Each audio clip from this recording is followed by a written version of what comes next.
Broadcast for shooters, hunters, and gun enthusiasts. This is the Firearms Radio Network. The bandwidth for this episode of Gun Guy Radio is sponsored by Patriot Patch Company. PatriotPatch.co.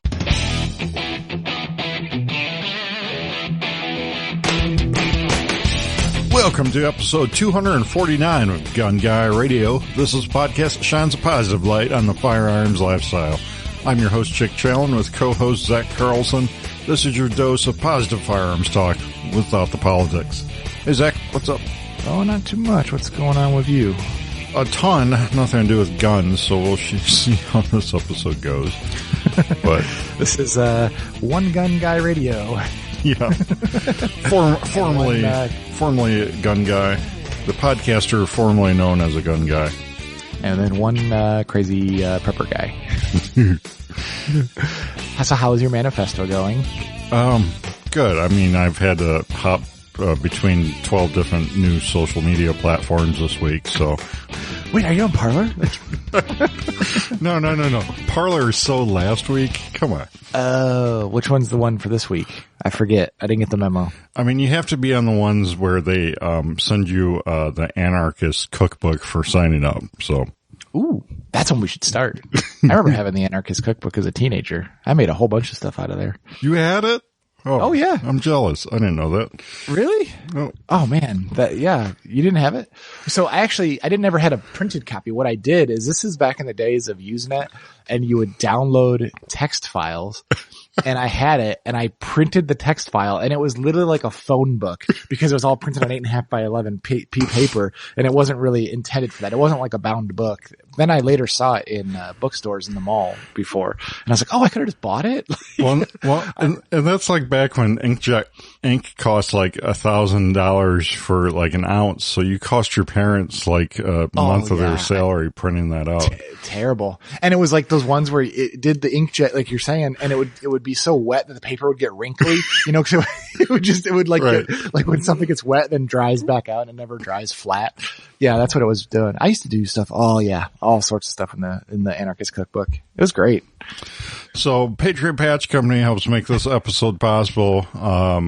We just dropped another limited edition patch today. Only 200 were made, sold out in a matter of minutes, less than an hour.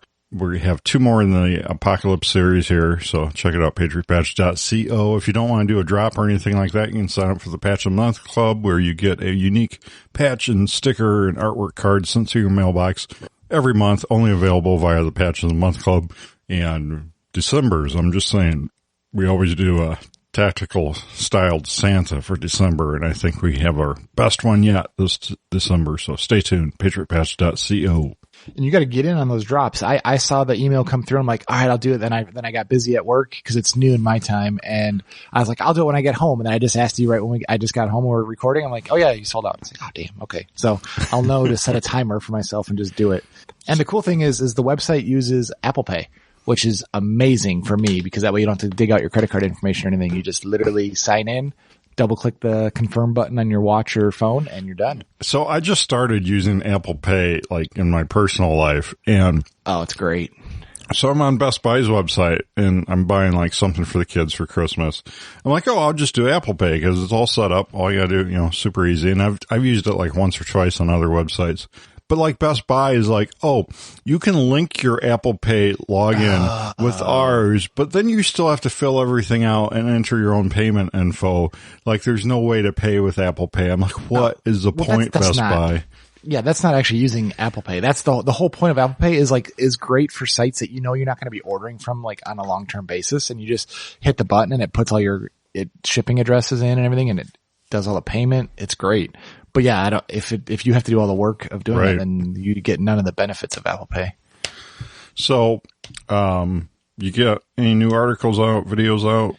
No, this new job takes a lot more of my time and energy and mental focus. So I got a bunch of gun stuff going on, but I don't know if I want to write about it anymore. It's kind of like, well, for what? We'll just come on here and talk about it, and then that's good enough for me. I don't know if I need to have it etched in stone. You know, the magazine articles, I never really quite realized how long they could take to go to print. Like I'm getting proofs for print articles like now that I wrote a year ago. Wow. It's insane. Now, I don't know if they just didn't, they thought they had a spot for it when they commissioned it and then just they were like, bumped it out or something. Oh man, we have this guy Zack writing articles. We completely forgot about him. Yeah, I don't care. They paid me at the time I submitted it, so that's on them if they want to have inventory they paid for and then not actually print it. But whatever. Did you? How's your body armor journey? You know what's funny is that my buddy here locally, he texted me. He's like, "Hey, do you know some good? I'm looking at getting some level 3 body armor. Do you know some good brands?" I'm like, funny you'd say that. I was, I'm like, I know absolutely nothing about it, but Zack just went down this rabbit hole on the show. And then I had linked him to like some of the stuff Mr. Guns and Gear did to. So he asked about it, not knowing that we did a podcast on it? Right. Weird. Oh, weird timing. Interesting. Yeah. The armor stuff, I bought that cheap kit with the LA Police Gear, plate carrier and their plates. And I had an extra set of plates. And you remember this whole fiasco about getting the other things that said they were going to be in stock and then they weren't and all that. And I ended up ordering the plate carrier that originally Whitey from Four Guys Guns recommended me, the LBX, Armistice 2, which was one he originally told me to go with. And I ordered it. And I ordered it what I thought was the right size. It showed up. I went to go put my plates in it, and there was no way that was going in that sleeve. It was so undersized. I ordered a medium, and that's the problem is like the medium large, there's a little bit of overlap in the middle on the sizes, like the high side of the mediums and the low sides of the large is what plates they will fit in there.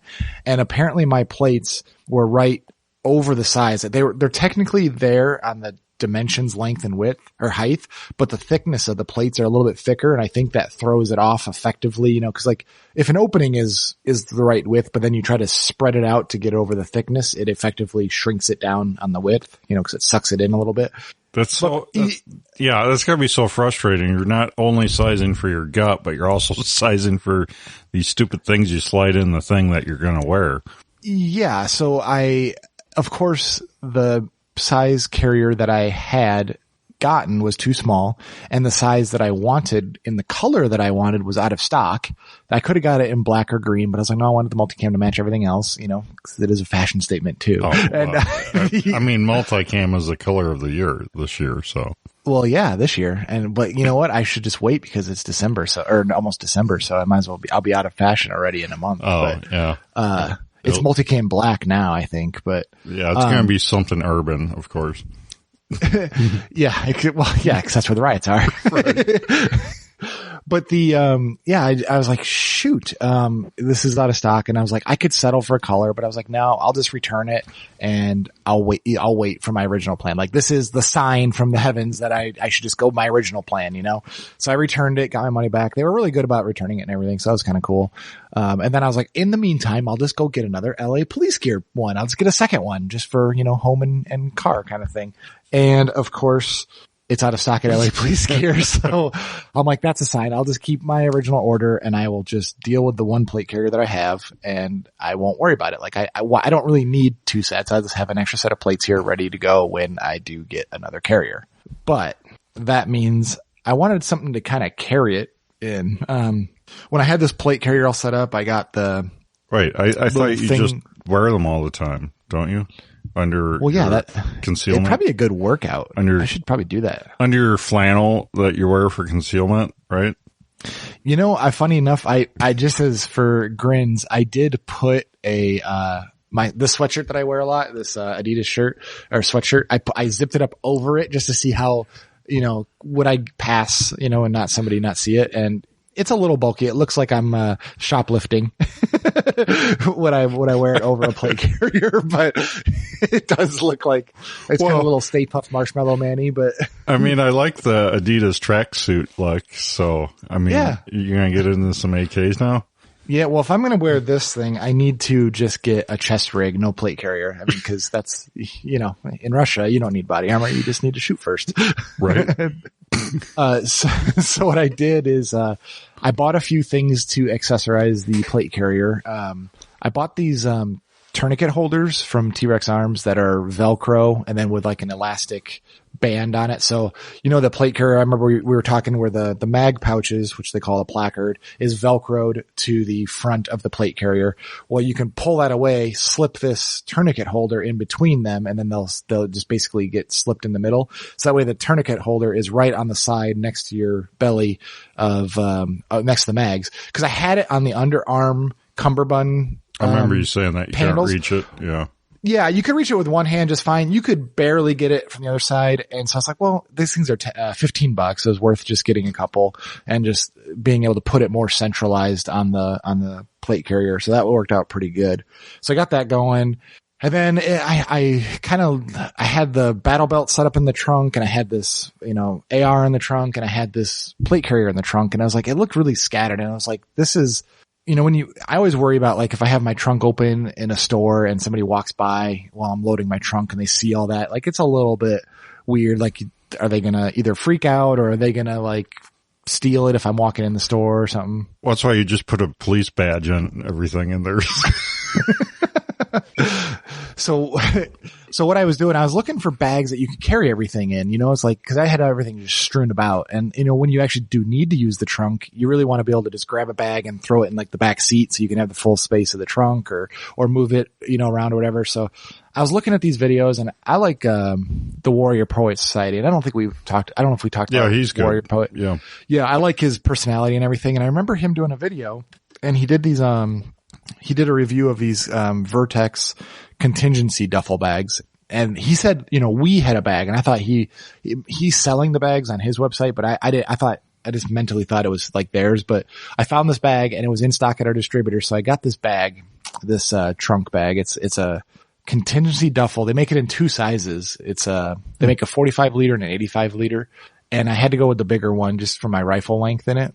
But good Lord, this bag in the video, he must be jacked or something, because he threw this bag on his back with he did like this breakdown of everything he carries in this bag. And then it has these shoulder straps on it so you could like carry it like a backpack, and he did it like it's no big deal. And I only put the battle belt, the armor, and my rifle in it.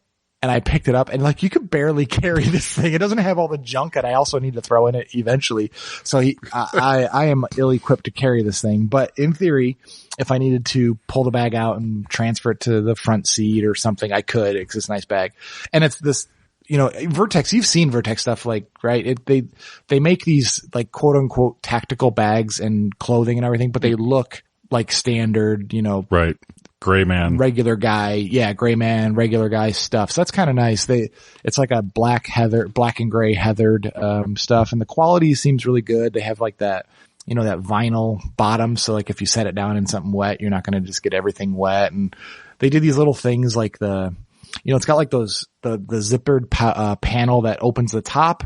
And then you can keep going with the zipper and make it like a fold out table almost that, it flaps over, and then it makes like a little padded, section basically. Stuff like that is really cool. But what's cool about this bag is why I went with it was there's a secret compartment kind of thing that the end bag, like where the very end of the backpack or bag, you can unzip, and then there's this little like tunnel that goes along the long edge. So you can slip an AR all the way down this thing and then it's like inside of a padded cocooned tube basically. And then on the other end, there's like a little sock that's sewn in there that if it folds over, if you don't need it, but then if you put a longer item in there, it just kind of pulls out and protects it. So this is what started this rabbit hole now. So with my suppressor attached to my 11.5-inch PWS pistol, the stock sticks out, or the pistol brace sticks out. So now I'm on the hunt for a Law Tactical folder, because you could put the rifle all the way in, and then right where the buttstock meets the receiver, the tube, it would fold right there, and it would fold into the bag. And I saw this in Warrior Poet's video, and it didn't click with me. I thought, I'll be okay. But if I didn't have the suppressor on it, maybe I could push it in further and clear the stock or the tube. But really, I just need to have a folder. But I don't know if you've noticed, but there are no Law Tactical folders in stock anywhere. Like, good luck. Why not get the wish.com version? Yeah, because I want it to be able to put back together when I try to use it. I did buy another brace. I bought the SIG brace. It was in stock at Brownell's. It was the wrong color. It was coyote, but whatever. I'm like, man, these braces are all going to be sold out forever now.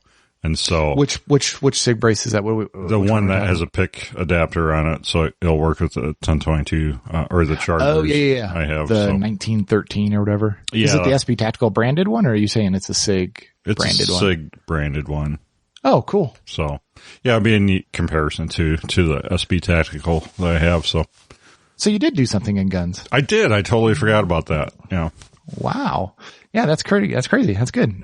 So and it was weird because the day I looked for it, I just Googled, Law Tactical folder, and then T-Rex Arms was one of the first sites that came up, and it was out of stock, but they have a notification thing. So I put my email in there. The next morning I wake up at 6 Pacific time, and I think they're in Tennessee, so they're Central time, right? So yeah. It went up. I got an email that was in stock at like 5:55 a.m. I went to order it at 6:30. It was already gone. It's like, so I got to just keep an eye on those emails and just try to get one. But I put out of stock notifications up with like Primary Arms and T-Rex Arms and all that. And I don't see like a notification at Brownell's. It just says you can back order it. But the thing I don't like is Brownell's charges you when you back order something. They don't charge you when it ships. They charge you when you place the order. And I don't know how great I want to be putting my $260 or whatever it is out there. Right. Just on a hope that they'll get them in stock. So that's my next option, I guess, if I need to. So right now I have this AR pistol slid in there, and then I have the little end cap zipped on 3 sides and the stock sticking out of it. So it just looks a little funky, but it's a cool bag. I'm going to need to load it up and everything, but, it's pretty nice. I've never paid that much for a backpack, but I could see where the money is on this. It is pretty quality. So that's kind of nice. But that also, speaking of, paying for quality, I don't know if you remember before, but we were talking about battle belts. We were talking about the, just a belt through the padded outer belt thing that I had. But then I said I had, an actual Velcro inner and outer belt on order. Well, that belt came in last week. So this is it's called a Blue Alpha belt. They're Molly 1 3/4 belts. So it's a double belt where you get this Velcro belt you put through your belt loops. And then you have this super rigid Molly belt that you can just attach to the outside Velcro. And then, it's got a Cobra buckle on it. And that's supposed to be way more secure than the one that I was talking about before, where you just kind of throw it over your pants and just click it. Yeah. And I got it all loaded up, and I'm like, okay, I got all the parts on it, and it feels heavy. Like, it feels like it's pulling my pants down worse than the one, like, I don't think I could run in it without my pants coming right off my ass. Like, so I'm like, damn, I just spent a whole bunch of money, because that belt is like how much is it? It's like $170, I want to say. Wow. That's 160, but still. So let's see, I did multicam, $160. That's a lot of money for a belt. Yeah. And I can't honestly say I love it. Like, I could see the quality. It's a quality belt, but I don't know, just the all gut, no butt thing is just making it where it's not ideal. So I'm not going to get rid of it yet, but I don't love it. And, I think I'm going to get another one of the padded belt setups. Yeah. Cause I think I have a belt already for it, but I already have all the pouches and everything. I bought the extra holster adapter, and I bought all the other crap. So I could swap it onto a different belt and see if I like that better. Yeah. I mean, for me carrying it, I tried several different belts and several tactical ones, and a few of them were built really, really well, but they just didn't work for what I like. So I fall into that trap of money equals quality and best a lot of times. Yeah. And that's my own fault. I know I'm doing it, but you just assume, okay, this is what everybody says they like, and it's the most expensive, so it's got to be the best, right? It doesn't always work that way. Yeah. But I did order a few more bits and pieces that I needed for the regular, padded belt. Right back to T-Rex Arms again. This dump pouch that they build is kind of cool. So a dump pouch, I had a couple little dump pouches, and they were okay. Dump pouch basically is just like a pouch you put on your belt that typically I keep them rolled up. They kind of roll up on themselves and storage is like a folded up piece of fabric on your belt, or you can deploy them and have like a little sack hanging from your belt that you can throw empty mags in, or just stuff that you don't have dedicated storage for. But their dump pouch is kind of neat because it's, you know, a lot of times you have the open top of a pouch and it, you know, just has a, you know, just an open top, pretty simple. But if you do move or anything, or it can flop up and out of that pouch too. So what they do is they sew in like a 3/4 lid almost on their pouch. So you have like an opening to get your hand in it and out of it, but it has most of it covered. So stuff that bounces up would theoretically hit that inside and drop back down, which is kind of nice. And they give you like a little leg strap shock cord thing to keep it from flopping around, so you can slip it over your other leg if you need to. And the other cool thing was what I really did appreciate about it is it has a Velcro attachment to the belt. So it just kind of goes over on it like itself and loops on itself to Velcro it. So I didn't have to thread it on. And also I had to take all my pouches off, slip it on, and then put the pouches back on it, you know, cause it goes behind their left side mag pouches. So just where it would be. So this was nice where I can just slip it on over everything else, which was kind of cool. You missed the best feature of that is it's got a patch panel on it. It does have a patch panel. Yeah. So that's the best thing for your business. Speaking of patch panels, I actually did put a patch on this one, a med pouch. So I had this North America Rescue medical kit, you know, that was Molly, and it was like one of those vertical style. So it was like, you know, 4 inches wide by like 8 or 10 inches long, but it was really thick. So it just felt like this big rectangle. It felt like an old like Zack Morris phone sticking off of my belt every time. And it had these zippers, and it just you couldn't get everything out of there easily. And so T-Rex Arms, I went to there, and I paid for all this stuff too. So just FYI, there is no buy. I paid real money for all this crap. What they have is this medical pouch that slips over the belt. And this one I did have to slip on the belt, but thankfully I only had to take the belt adapter off, or my holster adapter off, and I went from that side. But it has this like, the tourniquet holder is elastic on the bottom of it. So you can just grab the tourniquet without having to open the full kit, which is kind of cool. And then it's got this flag thing kind of sticking up. And so it has zipper pulls on each side of that flag. It looks like a tongue sticking out of the top, basically. And so it's in the small of your back, and it's thin. That's what I really like about it. I took all the contents of my other kit and I just transferred them into this, but it feels way thinner because they kind of spread it out wider and taller, but thin. And you just pull the zipper tab, and then you can grab that tongue and pull the whole tray out. And it's like a little tray that's inside there that comes out. So you don't have to fiddle inside the pouch to figure out what you're trying to get. You just pull the zipper, pull the thing out, and then the whole tray comes around front side where you can actually see and get to everything. So I figured that's kind of cool. So yeah, I like that so far. And that's got a big old, patch panel, Velcro, you know, thing on it. And it's a big one too. So that's kind of nice. So I got that. I like that a lot. And I kind of thought I probably need to get some training on this stuff too, because I know how to use it all in theory. You know, like, yeah, I get the theory of everything. I've read articles, I watch YouTube videos, but like, I wonder if there was a hole in my body, would I have the wherewithal to use the tools effectively?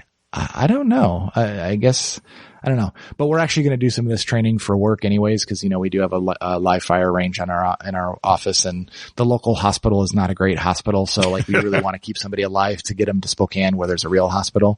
And, so actually we've already started reaching out some feelers to do some, trauma, medicine classes. What do you mean you're taking me to the real hospital? Yeah. So it's, I think I'm done with this stuff for a little while. I think I have everything properly kitted out at this point. Yeah. But until next time we record. Yeah.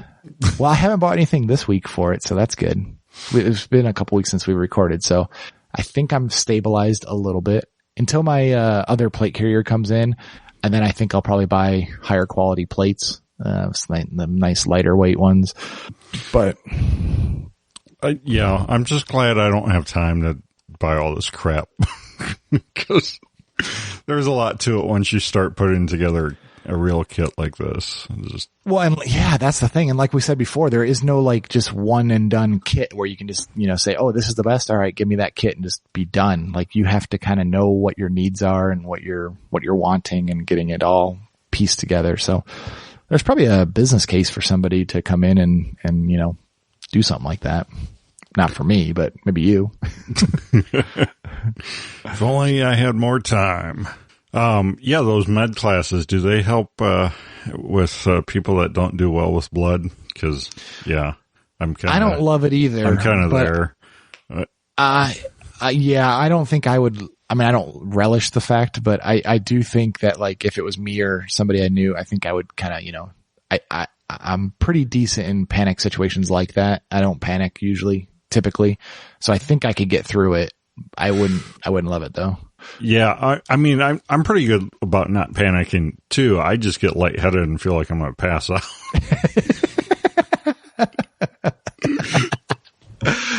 Well, to be fair, I guess I've never actually, I don't know if I've ever been in a situation where like something was massively bleeding. I don't know. Have you? I mean, other than childbirth? Yeah. 5 C-sections. Yeah, that's a lot of major surgery, blood and guts and everything else. Yeah. Yeah.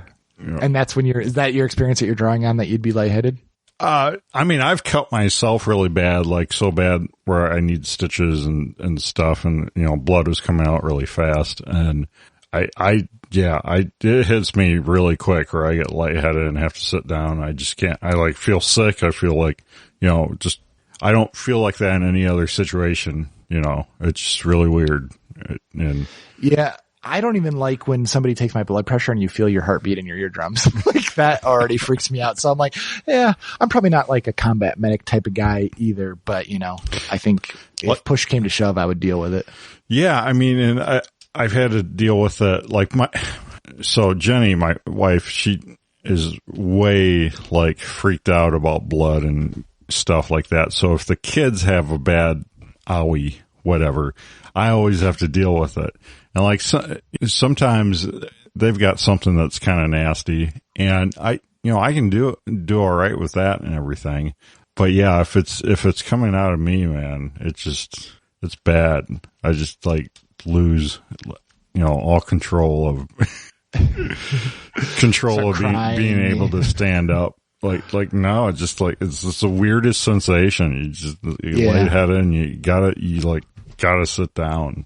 Yeah, I guess I hope to never have to figure out what I would do in that situation, but I guess if it did happen, I don't know. And so, homesteading corner, speaking of blood and guts and everything.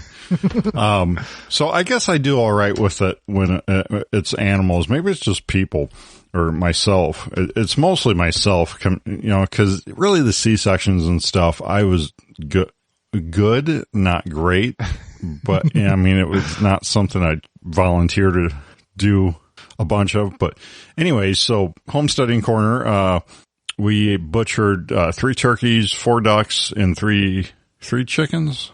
And a partridge in a pear tree. And so the whole family got involved, you know, made everyone... Traumatized all your kids? Yeah, traumatized all the kids. Well, I mean, you know, kids these days, I mean, adults these days, they're just so clueless where food comes from. And 50, 100 years ago, you know, most of America lived in a more rural setting where they participate every year with, you know, butchering animals on the farm and stuff. I mean, I know my dad grew up in that environment. All my grandparents grew up in that environment. I think it's a good thing for kids to go through and see, and, you know, they don't have to do all of it, but, you know, just to see what's going on. And it's not like I held them there and made them look and stuff. Did the old Clockwork Orange eye-opening thing. Yeah. Yeah, it's like what level of participation were they in? And you got a pretty good swath of age range there too, so I guess it's different for each one. So it's 4 years old to 11 years old. And like some of these kids are really attached to their farm animals, even though the turkeys and ducks from day one were like, they're food. Don't name them. They're food. Okay. And they ended up naming them. So, or some of them. They did all right overall though. So we started with we had 3 bantam roosters, which are just annoying and don't serve any purpose. And so they were first on the chopping block. And like, you can watch all these videos on like how to butcher chickens and ducks and turkeys, and like, you kind of have to find out what works for you. I've only done this one other time. I didn't experience it growing up. And so I watched, it's been years since I've done it. I think last time I did it, we were doing the Fat to Fit program, actually. So I watched all these videos again just to make sure I was on the same page. And of course, first chicken I did, I completely botched it, and then got better from there. Heads off? What do you just cut their heads off? Well, most of the videos tie them to a stump or something. Yeah, most of the, like for chickens, you can get these funnels that you put their heads, you can slide them in and then cut their necks and let them bleed out. And then, or you can hang them upside down, and like I hung some from the clothesline here, and like I hate cutting the necks on them. Like I'd much rather just chop their head off on the stump, but the whole cutting their necks is just kind of awful for me. Other than that, I'm good with the whole process. Yeah, it's just like, it's not like really easy to cut their jugglers either. So, and then the problem with the chickens though is like they're bantams and their necks are too short to like get them to like have a place to chop their neck if you're putting them on the log. So those I hung up. And then you come to the ducks, and the ducks, are pretty good because they're kind of lay their neck there looking at you and lay still. And thank you, Daddy. Thank you, Daddy. And then the turkeys, oh my gosh, these turkeys weigh so much. I caught the first one and carried it from the chicken house to here, and I was so winded by the time I got here. I was like, I had to take a break before I tied it up. And like tying this thing up is like a 2-person job. These turkeys are just ridiculously big, like gigantic. So you did them all at the same time? We did ducks and chickens one afternoon and the turkeys the next afternoon because it was just too much work. So anyways, long story short, or kind of summarize the process here. So you basically, you have to either cut their heads off or cut their necks so they bleed out hanging upside down, to, get them ready to put in a boiling pot of water. You dunk them in this water, and that will loosen all the feathers on them enough to pluck them. And then you pluck them, and then you gut them. You pluck them by hand, or do you have the little rubber finger tumble thing? Yeah, we don't have a tumbler. We pluck them by hand. That's what the kids mostly helped with, was the plucking. Well, that's the only job. Catching the birds was one job, and then plucking was another job. And like, I don't know, my one daughter, like, she was really good with the turkeys and ducks and everything, but she was really attached to, or the ducks and chickens, but she was really attached to the turkeys. So the second day when we did the turkeys, like, she just had to go do something else, which was fine. But the rest of the kids, I don't know, they seem to not have too much of a problem with it, especially my younger boy. He was like, let me see the head. Let me see the head get chopped off. So you got a little serial killer on your hands. So wait, why do you have to defeather them? Why can't you just cut the skin and like skin them like a mammal? Well, I mean, the you can't really skin them with the feathers on them because feathers are poked like kind of down into the skin, It's into the meat too. Like, is there like a layer of, like, it's like a deer, you skin it because the fur is on the skin, and then the skin is separate than the meat below it. Yeah. So you can separate that layer. Is that not the same on a chicken? Or well, no, you can separate the layer like that. It's just the feathers are just in their way, and they're dirty too. So you really want to get the feathers off. The feathers are on the bottom, especially on the turkeys are just really dirty because they're such big birds. They can't clean themselves anymore and stuff. But I did skin, like, the ducks I skinned majorly because the duck's skin is really oily and greasy and nasty. And so you don't really want to cook that much of it. So I skinned that a lot. And I used, one thing I used that I didn't use last time was, we've talked about the Meat Eater TV show and podcast, and he's sponsored by them, but the Havalon knives that he uses, out in the field, they're kind of like, the tips on them are kind of like a surgeon's scalpel, and you can replace them. The big selling point on them is that not really like a box cutter knife, but it's the same concept where you can just replace a blade on the handle. And so that's why I use it. It works really good. And I replaced the blade between each bird just so I'd have a super sharp new tip each time. I like it a lot because I really kind of suck at sharpening knives too. So for someone like me, it works really well. And you can really get down in areas with that, and it's got really good finesse that, because it's such a small, I'm surprised it uses it on such big game animals, but I can really see that, whether it's small or big, it's really a handy tool to have in your arsenal. I used like a meat cleaver to like chop some of the necks down farther. And then I used a larger knife to cut the legs off some of them. But other than that, I use the Havilon knife for most everything. Is there enough meat to make all the effort worth it? Oh, for the turkeys, yeah. The turkeys we have, you can't buy a turkey that big at a store. You cannot buy, at least not anywhere I know of. You cannot buy a turkey that big. And how does it work? Like, like a mammal, you have to kind of open up and degut and all that stuff. Is it the same for a bird, or is it just go out their butthole and take the whole innards out in one shot?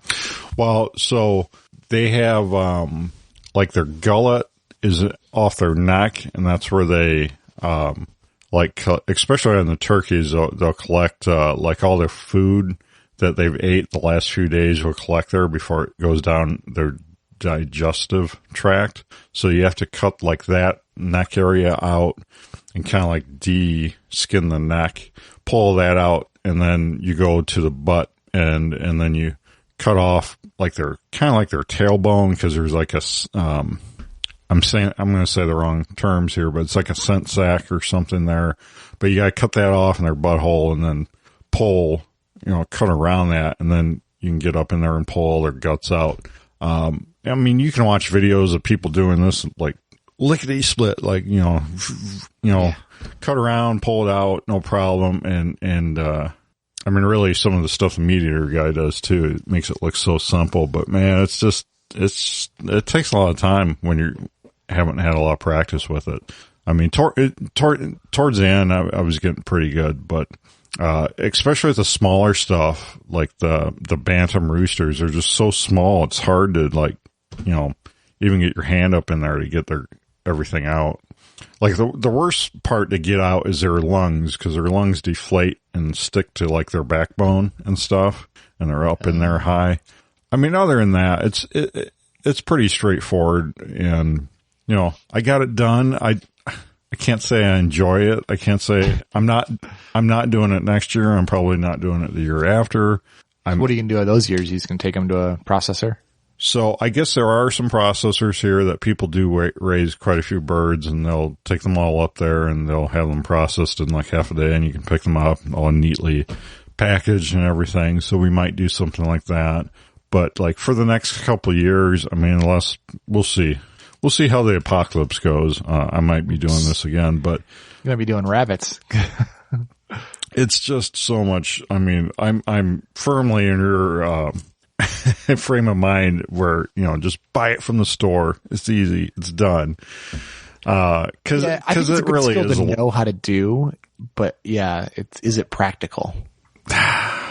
I don't know. It's like for the chicken, you can buy chicken so cheap. It's really not cost effective or practical for the chicken. Now, so a lot of people do this though, because they want to know exactly where their food comes from, and they want to be part of that process and everything. And that totally makes sense. And if you want, for me, it's the time. It just, it blew out 2 solid days for me, and I could do something else and make money and go buy the stuff instead. I'm glad I gave the kids a experience. I'm glad I did it again. It was a challenge for me, because I kind of botched the first one. I'm like, what the heck am I doing? And then I got everything else straightened out, and everything else went fine. And so I'm glad I challenged myself and did it again. And I did turkeys I never done before. I'd done chickens and ducks before. I don't know. I feel that I'm much more skilled at it now than I ever was before.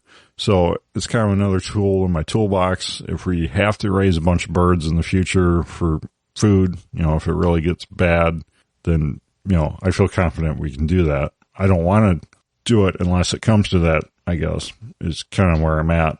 Have you eaten any of them yet? No, we're going to do one of the turkeys for Thanksgiving. So I'm going to cook that up. And this is like a wild turkey, right? So it's like, is it like a wild style turkey, or is it some sort of breed that's no, they're the big white Thanksgiving turkeys. Oh, okay. All right. Cause I was like, everybody says the turkeys that are wild are a little more greasy and a little not as good. Well, I guess if you like that. So I might raise some wild turkeys next year and just let them go. That's something I might do, and maybe we'll do that every year, and then the local turkey population will be big enough. If you ever need a turkey, we can go get one. And same thing for the ducks. Might just raise some wild ducks just for fun. I mean, because the ducks and the turkeys, they have fun, different personalities than they do from the chickens. So they're neat to have around. The turkeys are really calm and docile, and they're almost kind of like a dog in some of the ways they act. So, I mean, they're good for the kids. Kids really like them, but as far as raising them for food, I'm just like, I'm over it. We'll eat what we have here, and then we'll just keep buying it, from the store. Cause for me, I just don't have the time. It's just such a time consuming process, and it's not cheaper. They eat, I mean, they eat so much, just so much. I didn't weigh their feed or, calculate that way or anything, but the amount of feed I bought this year, there's no way I couldn't have bought 3 turkeys, 4 ducks, and 3 chickens for that price that I spent on feed. So it's not cheaper. It really isn't. Maybe if you went really big scale and you farmed your own feed, you combine, maybe if you could create your own feed and everything like that, maybe then. And ours free ranged all the time too. All the time they free ranged, but still they eat tons of feed. It's not something I would want to do. I'm glad people want to do it and can do it. I think it's a good skill to have. I don't see my personality wanting to deal with another mouth to feed. Yeah. They're, well, that part's not bad. It's just, having to, I don't know. Having them free range is neat and stuff, but I think next year we're going to reduce their range to out by the chicken house. So we're not having chicken crap and turkey crap all over everywhere. That kind of got annoying towards the end of the year this year. So that was my biggest complaint about when I lived in that house that had turkeys all around, is they crapped everywhere, and they always seem to crap right on your concrete walkway. It's like, you have grass as far as you could see. Go over there. Not where I walk. Well, and our turkeys got so big, when they'd take a crap, it was something to be proud of. I mean, it was just massive pile of goo. Yeah, it is like goo too. It's the nastiest, slimiest garbage. Ugh. So yeah, I took the homesteading segment off this show, and I totally forgot we butchered turkeys, ducks, and chickens. So I don't know if you're listening and thinking about doing it. I mean, I encourage you to do it at least once if you're of that homesteading mindset. It's definitely something you can try out once, and then, like Zach was saying, there's places that will process birds if you decide it's not for you, or you can just raise some chickens for eggs and never have to butcher. I mean, you can just bury them when they die and have a little funeral. So, I don't know. Cool. What else is going on? What's the latest installment of Jake Buys a Crap Box? I did buy another crap box. Of course you did. But the guy delivered it, so that was cool. Oh. So. Yeah, he probably didn't want you to see how bad it was with a test drive. Well, it doesn't run, so I couldn't do that anyways, so. So hopefully this will be a plow truck replacement, because it has a plow on it. So my 94 Chevy completely died. Motor and trans, we talked about that. So I found this 2000 old body style Chevy that has, so it's a Vortec 5.7, and supposedly it runs great once you get started. So I'm thinking it's a fuel pump. But the guy was also like, well, it leaks tranny fluid, because he picked it up with a forklift, and a bunch of red stuff ran out of it. So, like, before I even got it, I ordered the tranny pan and everything, tranny pan filter and stuff, thinking I'd have to replace that pan. And, well, anyways, after he drops it, I get looking at it. I'm like, the tranny pan looks perfect. And I check the fluid, tranny fluid looks good, engine oil looks good. And I try to start it. I put my jump thing on it and try to start it, and just cranks and cranks. So I'm like, well, the fuel gauge shows it's empty. So I'm like, I'm going to pour some gas in it. So I pour some gas in it. I get like 2.5 gallons in it, realize it's gushing out the bottom, just gas everywhere. So I'm like, well, this guy obviously gouged the gas tank, not the tranny. And so, why did you say it was red though? Was it like off-road fuel or something that tinted? No, it's gas though. They don't tint gas. I'm thinking it had a bunch of rusty water, and it's got a rusted out utility box on it. I'm thinking it had a bunch of rusty water in that, and it just coincided with that running out because he was moving it. Is my guess. I don't know. Anyway, so yesterday I took the gas tank out of it. I'm going to replace the gas tank, fuel pump, and hopefully it starts up and runs good. Fingers crossed. I'll keep you posted. But it also needs, I noticed, it's missing a bolt holding the U-joint down, so I got to replace that. How do you miss one bolt out of that? There's only 2 holding every U-joint cap on, so you're quarter out. Luckily, it's not broken off, though. I think someone just robbed it. Oh, that'd be really bad. Ugh. Yeah, I think somebody robbed it off there. So, but the funny thing is this guy kind of it's from a junkyard essentially, but it's like his own private junkyard, which is kind of my dream. That's kind of what you're doing. Yeah, so kind of my dream. From one private junkyard to another person's private junkyard.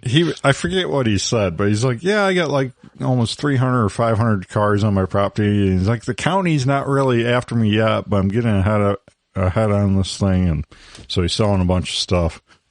One of the things about going through a junkyard, if you've ever done that, is that you see the weirdest stuff in junk cars and like some valuable stuff in junk cars.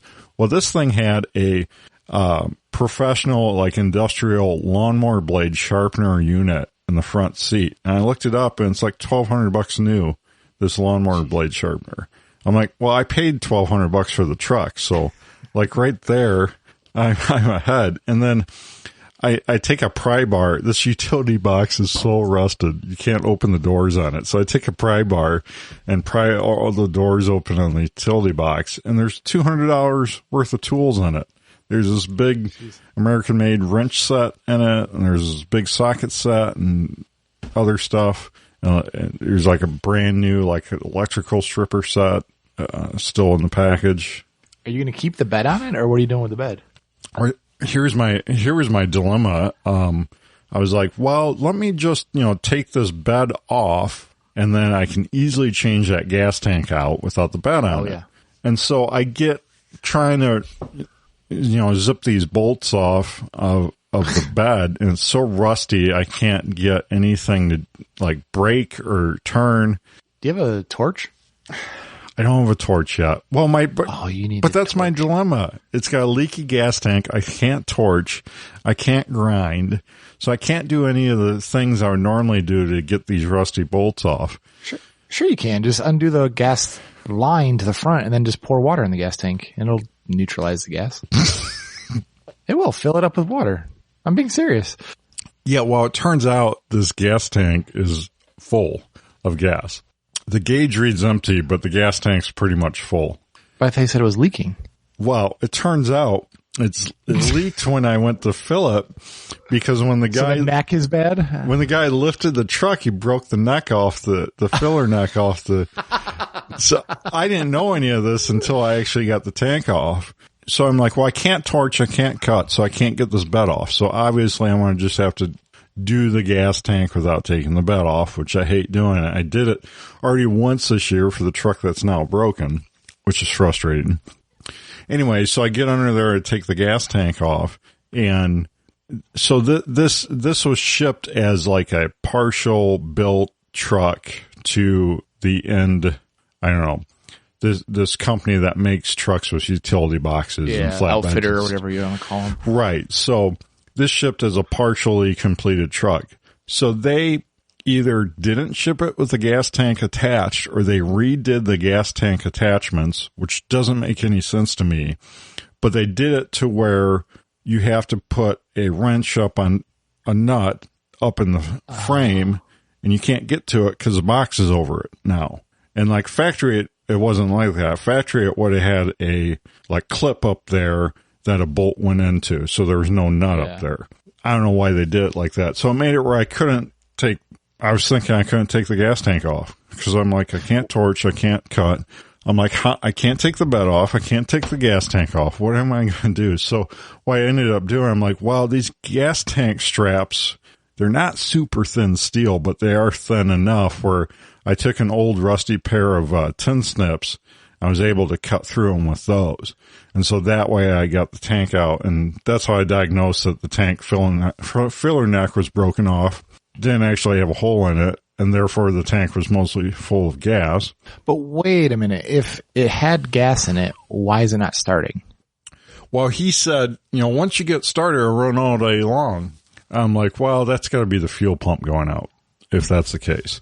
So I'd already decided I was going to change out the fuel pump, and it's probably just all the way out. Because I didn't hear it hum when I was trying to get it to start either. So we'll find out. It's a rusty piece of garbage, but I'm hoping I can get it going just to plow, because it's got the plow thing on the front, and I'm hoping the wiring's the same. It's a little bit different gen wiring, but the contacts are all the same. It just has more contacts that mine doesn't have, so we'll find out. So is your plan to pull the box off now that you have the gas tank away? Wow, it'll be easier. Eventually I'm going to get a plasma cutter, so I'll be able to... Oh, you have no excuse not to buy a plasma cutter now, because my buddy Dan is building this Nova, his first car he ever had. It's like a 60 Nova, I think. Pretty cool car. He's going all out on it, and he bought a plasma cutter on Amazon for like $350. I know, they're so cheap. It's amazing. Like 10 years ago, that would be like, I would kill for that. But now you can buy them, and I saw it work. It looked like it worked just fine. Like, that's crazy. There's no excuse not to have a plasma cutter. Yeah, my dad's got like a Harbor Freight plasma. He's had one for years now, a Harbor Freight, one for that wasn't much, and it's worked great. So yeah, this one had like a digital amp controller on it and everything, so you can dial up the power for whatever you need, and it looked cool. Looked like it worked just fine. Well, I don't know that I'm going to switch the box off of it now. If I can get the new tank in it, get it running, I'm probably just going to leave it like it is and just plow with it for as long as I can. How are you going to get a new tank up there if you can't access the bolts? Are you going to put different type of clips on there? Well, now I can cut those off, and then I can put the clips on that it would have had. I have new clips and bolts that I already bought for it, so I just have to put the new or the original style on it. So you'd have more time for gun stuff if you didn't have so much crappy car stuff. Well, heck, I mean, I don't need it like super great. I'll just ratchet strap it in there if I have to, worst case. I just need a gas tank in it. And I need it running so I can plow my freaking driveway. You just put the gas tank in the utility bed and then let it gravity feed down. I thought about doing like some kind of fuel cell setup, but I'm like, nah, that's going to take more engineering and parts than I care to deal with, so I'm gonna just do it all stock. I mean, these gas tanks are super cheap. You can get $100 gas tank on Amazon for like GM, Fords, any of the major vehicles. All these, gas. Is it a saddle tank that goes along the frame rail, or is it between the frame rails in the back? It goes inside the frame rails, opposite the exhaust. So, but it's like a long, skinny tank that runs parallel with the frame. Mm-hmm. Yeah. Oh, okay. Yeah. Huh. Yeah. What a pain in the butt. Yeah, that makes sense if you picked it up from. I was thinking it was in the back, but yeah, you're right. On trucks, they're on the along the frame, so you could have potentially broke it when he was forking it. Well, so Fords, they put like the 90s Fords. They almost, I don't know why Ford did this, but almost all the 90 Ford pickups had dual tanks. Yep. So it did have one like that in the back, and that had one on the side and the front. But yeah, I drove a truck like that for a while. Then you just drive it till that first one dies, and you hit the switch while it's still dying, and then switch over to the reserve tank. Yeah, my diesel Ford is like that. Yep. So yeah, sucks when you go to fill it up. But okay, so are we gonna have a running plowing truck by next episode? Do you think? We'll find out. And what's the plan with the old truck? Are you going to combine these two trucks to make one somewhat crappy truck, or are you just going to leave that one that's so much work. That is so much work. What you could do is take the drivetrain out of this one and put it in the other one, because the other one, the body and interior is so much nicer. But still, they're both just crappy trucks. I'm like, that's so much work for just not any gain. I just need someone to drive up and down the driveway with a plow. That's all I need. Don't care what it looks like. Don't care if, yeah. Okay. Well, I had one more topic I just want to cover on. I don't know, we're running a little long. I did order some Griffin Armament makes these pistol suppressor QD mounts, basically. So the biggest thing I hate about pistol cans is they always loosen up. You know, almost all pistol cans are direct thread. So, you know, you thread them right onto a threaded barrel. And as you're shooting, they always seem to loosen on you. I thought you solved that with locking several of your adapters. That's on my rifles together. On the rifles, that does work. But on pistols, you can't just rock set them on, because you have to be able to get the barrel back out of the gun to, clean it and everything. You know, you got to thread the barrels back through the slides. But Griffin, I saw these Griffin cam locks, and I ordered a set. I got them, but I'm going to build a lone wolf gun that's dedicated suppressor host, so I don't have it all ready to go. So I'll follow up later. But basically, the theory is you do it. It's very similar to the Q cherry bombs, where it has a taper on them, and so you torque on this mount onto your pistol barrel.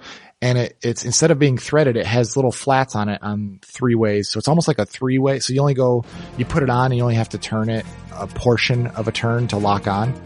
And then you have a specific, adapter in the suppressor. So I bought one for each one of my pistol cans. And in theory, you just literally put it on. I think it's either quarter turn or third turn, and it locks on the gun, and it's not supposed to loosen at all during the shooting. And then it also standardizes them, so you can have, like, you don't have to buy a piston for every caliber. Cause like right now, my 45 can, you have to buy, every time you want to switch calibers, you'd have to put a 1/2x28 piston in it, and a 9/16 piston in it, and a 5.78 piston. Well, it standardizes that thread between the barrel and the suppressor. You just put one piston in the suppressor, and now any barrel you have those adapters on, it just clicks on them. So in theory, it sounds like a great idea. I got them. I'll see how it works once I actually get it. That's pretty cool if that works. Yeah. And if it stays tight and it does, you don't have to worry about it, because, you know, it starts heating up, and you don't want to keep tightening your suppressor as you're going. It's so annoying. So, hopefully that works, but I'll let you guys know in a future episode once I actually get it working. Cool.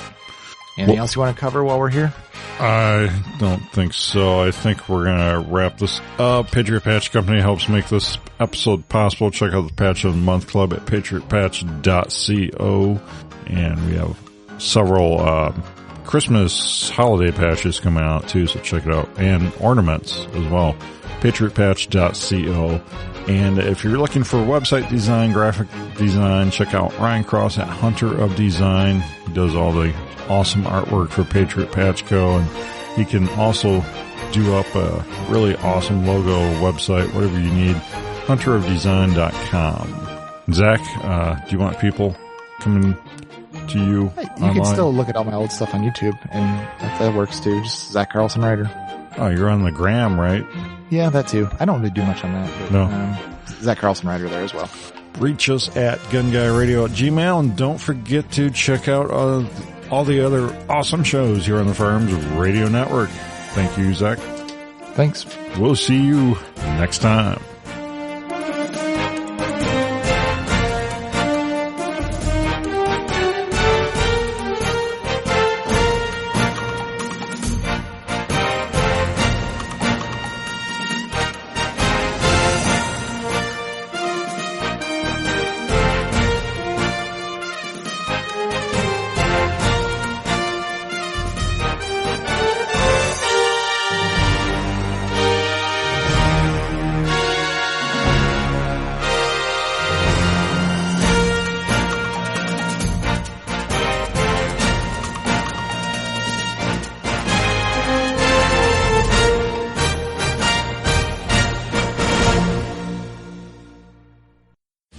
This has been a production of the Firearms Radio Network. You can find more information at firearmsradio.tv.